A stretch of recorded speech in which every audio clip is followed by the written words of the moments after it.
Bienvenidos a El Enervatorio, yo soy su amigo Esteban Gobea y en esta ocasión no vamos a tener ni un tutorial de escritura per se y tampoco vamos a tener la reseña del capítulo 3 de Lovecraft Country. Quizás alguno de ustedes la estuvo esperando, no sé, a lo mejor incluso dos de ustedes estuvieron esperando la reseña de Lovecraft Country. En fin, en esta semana no se pudo de verdad porque tuve varias cosas que hacer que les contaré muy pronto. Quiero aprovechar este video para despejar algunas dudas y quizás algunas confusiones o ilusiones que se tienen con respecto a la industria editorial.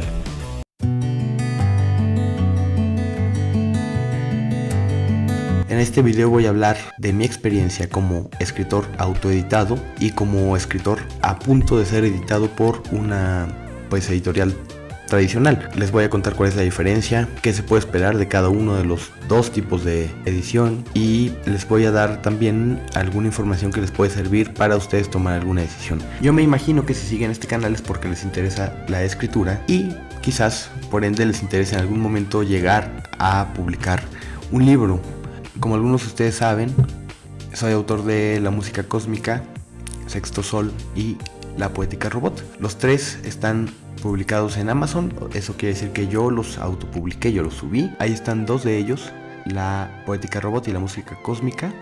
En ambos casos mi amigo Raciel me hizo el favor de hacer las portadas, que están bastante chidas, y yo maqueté todo el texto, hice la corrección ortográfica, de estilo, etcétera. Una vez hecho esto, subí todo, subí la portada, que esa sí no la hice yo, como ya les dije, y después una vez arriba de esta plataforma pues me dediqué a darle promoción. En el caso de Sexto Sol, que es una novela corta de fantasía épica, resultó sorprendentemente, la verdad, bastante popular. Llegó a estar en la lista de las más vendidas en su género de fantasía épica en México. Entonces fue para mí una sorpresa y lo que había sido hasta entonces un experimento, ver qué tal me iba con esta novelita, fue ahora una opción más seria. Entonces más adelante aproveché y saqué mi libro La poética robot, que es una colección de cuentos de ciencia ficción y fantasía,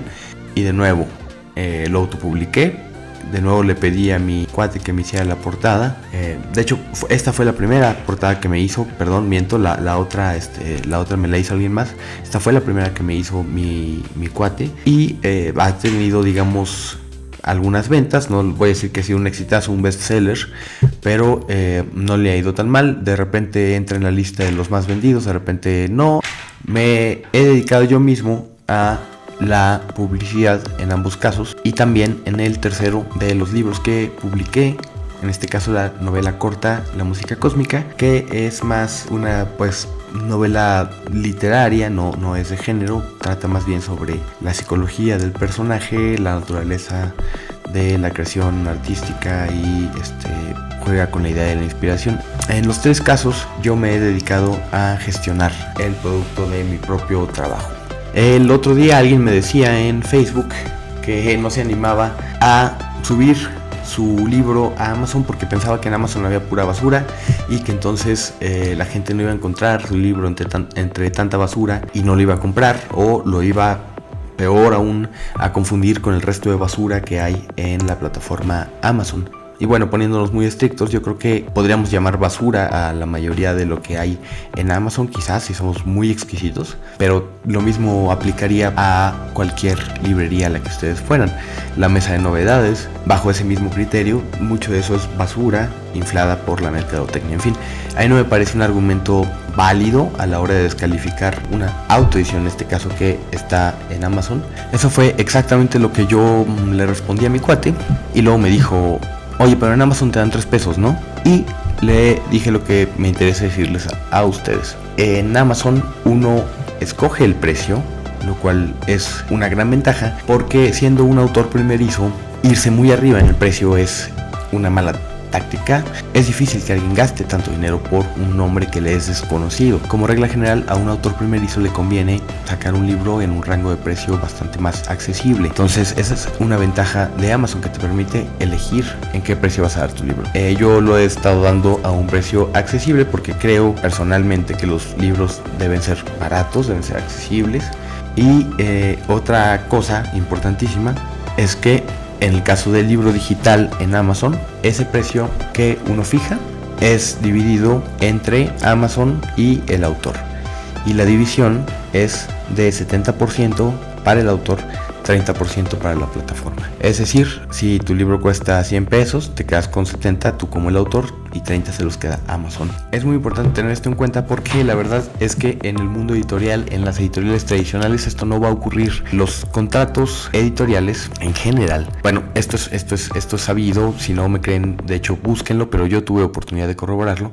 Los contratos editoriales en general se estipula que el autor va a recibir entre un 5 y un 10% del porcentaje del precio de venta del libro. Suele ocurrir que a un autor primerizo le den apenas el 5% y a un autor con más experiencia el 7, 8, si eres muy vendido quizás el 10. Si eres una gran estrella, probablemente se haga una excepción contigo y te den un poco más, un 12 o yo qué sé. Pero repito, esta es la excepción, no la regla. La regla se lleva un 5, un 7, 8 si bien te va. Esto a muchos les puede parecer aceptable. A mí la verdad me escandaliza un poco porque realmente es el trabajo del autor el que ellos están utilizando para venderlo.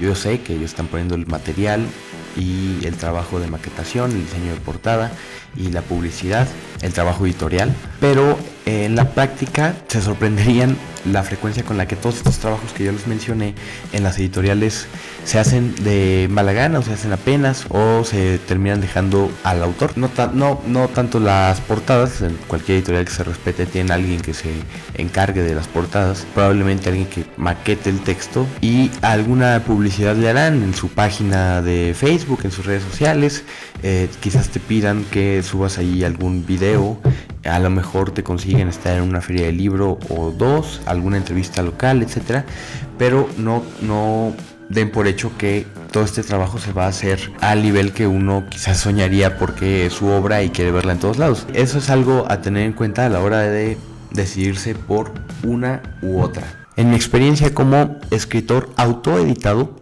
me la he pasado bien, o sea, yo escojo el tipo de portada, yo la sugiero, yo fijo el precio, yo la publicito, sabiendo un poco de publicidad y metiéndole algo de presupuesto a ello en redes sociales es posible lograr ventas. No, es decir, no vivo de la venta de mis libros, pero he logrado vender algunos y eso me da gran satisfacción. Por otro lado, en el caso de mi experiencia con una editorial tradicional, bueno, desde el año pasado que terminé, por ahí de abril, terminé mi novela de ciencia ficción Los Onironautas. Obviamente yo un poco arrogantemente pensando ya estoy harto de autoeditarme porque hay gente que te mira para abajo porque sigue siendo ese güey que saca sus propios libros, ¿no? Como el comentario que yo les mencioné de hay un montón de basura en Amazon, hay un montón de prejuicios hacia la banda que se autoedita y la verdad es que yo no puedo meter las manos al fuego por esa banda porque ese trabajo también se presta a cualquier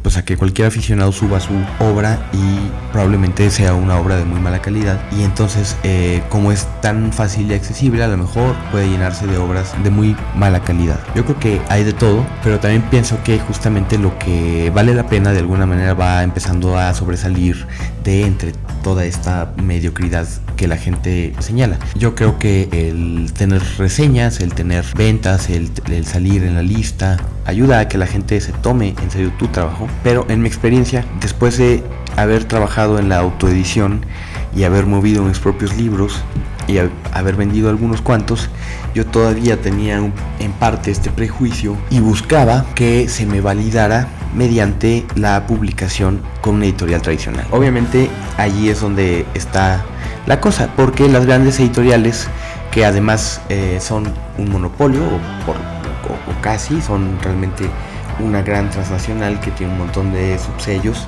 o editoriales que controla, digamos, la distribución y llega a las grandes librerías y llega a tus tiendas de autoservicio y llega a donde tú digas. Todas estas editoriales gigantescas, aunque te garantizan posicionarte hasta en las refaccionarias, en realidad tienen una política de aceptación de manuscritos básicamente nula. Es muy difícil que te reciban un manuscrito sin que te lo hayan pedido, y para que te lo pidan hay que conocer a alguien, sobre todo en México hay que conocer a alguien que te mueva las palancas con cierta editorial, y entonces pum, ya le hiciste papá, estás en la Gandhi y en el sótano y en Sanborns y en todos lados. Eso es realmente una apuesta muy complicada. Yo no estaba dispuesto a mandar varias cartas de propuesta editorial a diferentes casas editoriales tan grandes y esperar y esperar y esperar, porque básicamente de eso se trata, de sentarte a ver si te contestan, y la verdad es que la mayoría de las veces ni siquiera te contestan. No te dicen lo recibimos, no nos interesa. Si te dicen no nos interesa, ya es ganancia porque por lo menos no estás ahí esperando, pero la mayoría no te pela. Entonces yo había tenido experiencias de este tipo antes y quise evitármela ahora con mi novela Los Onironautas. Entonces dije, no voy a buscar grandes editoriales, voy a buscar editoriales más bien del giro independiente, y voy a ver qué me recomiendan. Entonces, preguntando por aquí y por allá con conocidos, me recomendaron alguna. Afortunadamente aceptaban propuestas editoriales para dictaminarlas, y les mandé el manuscrito con mi sinopsis y demás.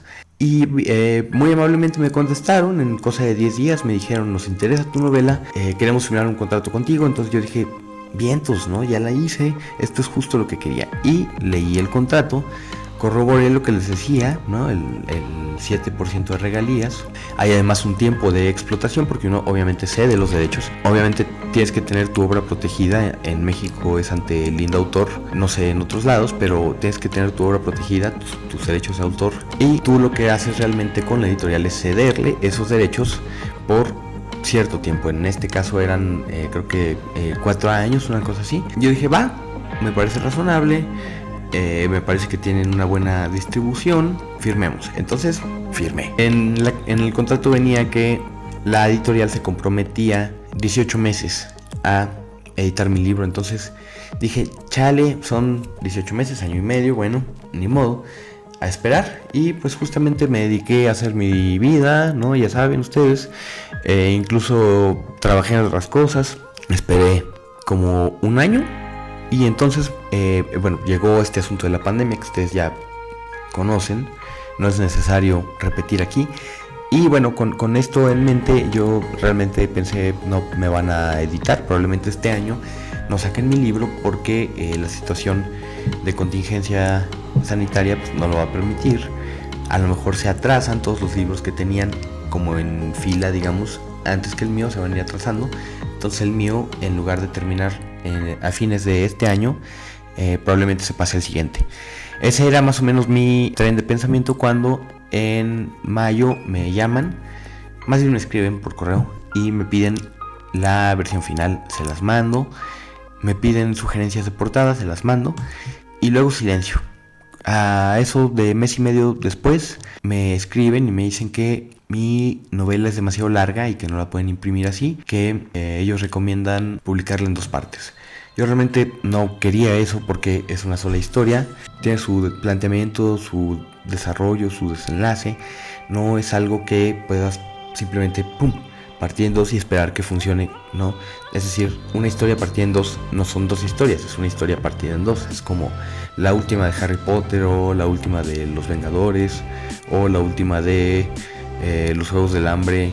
O sea, ya saben a lo que me refiero, ¿no? Está como avaricia en primer término de sacar 2 productos en lugar de 1. Entonces yo rechacé eso y dije, no me gustaría, la verdad, preferiría que se sacara en un solo volumen y tan. En todo caso dije, si se tuviera que partir, pues podría ser en 3, porque tiene su planteamiento, su desarrollo, su desenlace. Pero me parecía que en tal caso serían pues libros chiquititos, ¿no? Entonces no tenía caso. Yo les planteé ambas opciones, les dije, bueno, la verdad es que ninguna de las 2 me gusta, ¿qué podemos hacer? La editorial un poco se olvidó del asunto, dejó de responder, y para no hacerles el cuento largo, yo pedí mis derechos de vuelta. Se hizo una cancelación de contrato y ahora soy el alegre poseedor de mis propios derechos de autor, nada más que un poco de tiempo después, ¿no? Varios meses más tarde, que no es tiempo perdido porque, bueno, de alguna manera aproveché y la propia novela tuvo alguna pulida, entonces quedó mejor, creo yo, espero.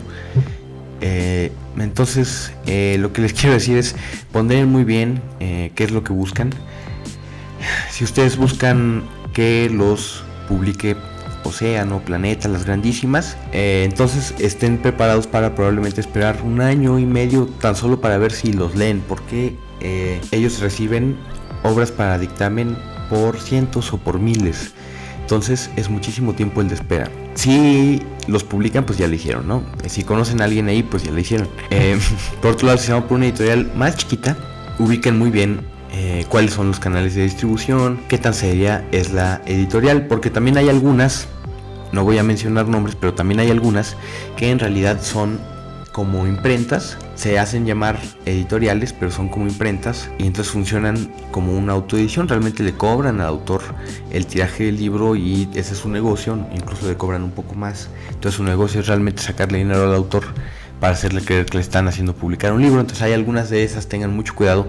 Una editorial no debería cobrarles dinero a ustedes, sino darles una parte del precio de venta del libro, que puede ser una parte muy caciqueada, ya lo vimos, pero es algo que les dan a ustedes y que no les quitan. La tercera opción que yo veo es la autopublicación. La verdad es que la autopublicación es el futuro. Yo creo que es una manera además de resistir este gran monopolio de editoriales gigantes que no están apostando por nuevo talento y que no nos voltean a ver. Y por otro lado, es una manera de gestionar el propio trabajo que uno hace, porque te permite realmente ganar algo de dinero con tu obra. Si tienes allí varios libros autopublicados y te dedicas frecuentemente a publicitarlos, probablemente puedas incluso ganar algo de dinero, lo cual es inusitado para muchísimos escritores. Entonces yo creo que normalicemos el ver bien la autopublicación. No hay que irnos con la finta de que siempre publicar con una editorial es bueno, a menos que sea una de estas grandísimas editoriales con un montón de prestigio internacional, que bueno, pues si están por publicar allí o tienen posibilidades de publicar allí, ya le hicieron. Entonces eso es nada más lo de hoy. Esto no es un tutorial, no es una reseña, es nada más una especie de, ¿qué será? Diario en video de mi experiencia. ¿Qué sigue? Bueno, Los Sonironautas va a ver la luz, va a tener una edición digital seguramente y además con ilustraciones. De hecho ya pronto tendrán ustedes noticias de esas ilustraciones, van a ver qué chidas van a estar. Y de hecho yo abogaría en adelante por defender la autopublicación. Si alguno de ustedes que me está viendo también se ha autopublicado, si ha pensado en autopublicarse, cuéntenme en la caja de comentarios qué piensan ustedes. ¿Tienen alguna experiencia? Podríamos intercambiar quizás tips y trucos de autopublicación. ¿Están de acuerdo o no conmigo? ¿Creen que soy un perdedor porque me autopublico y debería realmente esperar a que Planeta me abra las puertas? ¿Qué piensan? Me interesa mucho su opinión, porque además creo que mientras más escritores nos autopubliquemos y mientras más escritores leamos a otros que se autopublican y vayamos ganando espacios más institucionales, digamos, no los que generamos nosotros mismos, más dignificaremos este oficio de escritor autopublicado, que no es distinto del oficio de escritor, nada más es un escritor que además creo quiere gestionar su propio trabajo y es un poco como es independiente, es una especie de empresario de sí mismo. Entonces no sé cómo lo vean ustedes. Eso es todo por hoy. Vean mis otros videos, suscríbanse, denle like, comenten, compartan, denle mucho like. Esto ha sido todo por hoy. Esto es El Enervatorio. Muchas gracias por verme. Yo fui su amigo Esteban Gobea. Hasta la próxima.